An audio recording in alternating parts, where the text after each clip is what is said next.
Assalamualaikum warahmatullahi wabarakatuh. Perkenalkan, nama saya Imelda Yunus, kelas keperawatan B.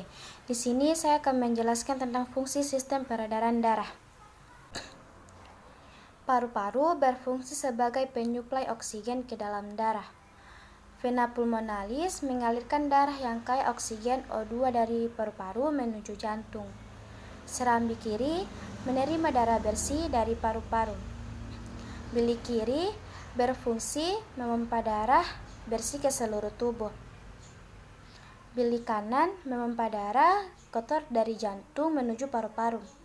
Arteri pulmonalis membawa darah yang banyak mengandung CO2 ke paru-paru.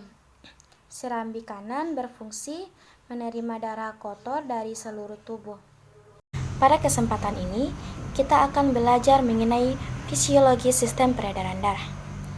Sistem peredaran darah dimulai dari jantung yang berfungsi sebagai pompa jantung, yang terdiri atas otot-otot jantung, dan otot-otot jantung ini bekerja sangat keras karena dalam sehari mampu berdetak sampai dengan 100.000 kali dan tidak pernah berhenti sejak kita dalam kandungan sampai dengan kita meninggal dunia.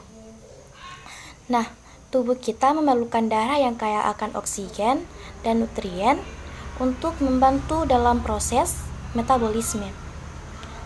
Jadi, darah dipompakan dari jantung ke seluruh tubuh guna mensuplai sel-sel kita dengan nutrien oksigen. Jantung terletak pada bagian rongga dada bagian kiri, ke kepala, kemudian ekstremitas bagian kanan, kemudian turun sampai dengan ekstremitas kanan dan kiri. Setelah darah yang kaya oksigen dan nutrien ini mencapai sel dan digunakan untuk proses metabolisme, nanti akan menghasilkan produksi sel. Salah satunya adalah karbon dioksida. Nah, darah yang kaya karbon dioksida akan dikembalikan lagi ke jantung dan ekstremitas bawah kanan dan kiri akan bersatu ke pembuluh darah yang besar akan masuk ke jantung. Kemudian, yang dari ekstremitas atas, bagian kanan dari kepala, kemudian ekstremitas bagian kiri akan bersatu. Kemudian, masuk kembali ke jantung. Jadi, darah yang meninggalkan jantung melewati pembuluh darah yang disebut dengan arteri. Sedangkan yang kembali ke jantung melewati pembuluh darah yang disebut dengan vena. Jadi meninggalkan arteri kembali.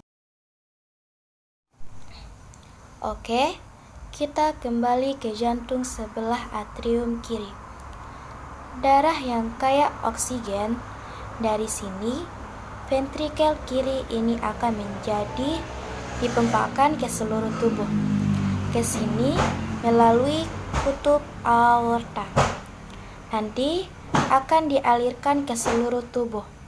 Setelah itu, darah akan kembali ke jantung membawa darah yang kaya akan karbon dioksida.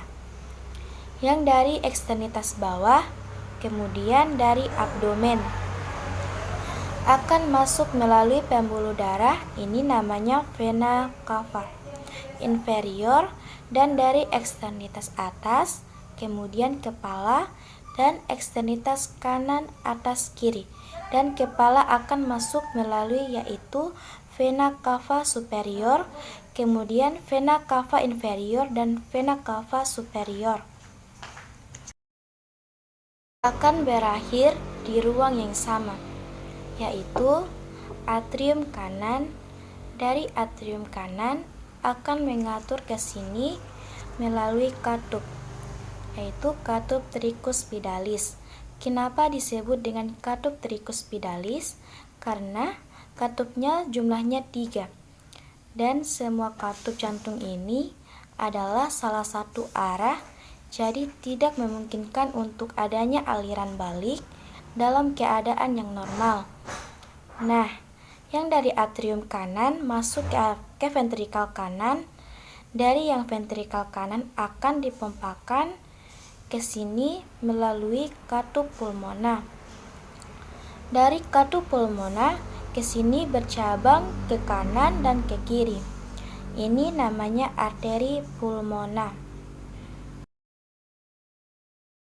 Pokoknya yang meninggalkan jantung disebut arteri. Bukan masalah kayak oksigen atau kayak karbon dioksida. Dari arteri pulmona ini akan masuk ke pulmo atau ke paru. Paru kiri dan paru kanan. Nah, di paru ini akan terjadi proses difusi atau pertukaran CO2 dengan O2 atau oksigen, kemudian darah akan kembali kaya akan oksigen.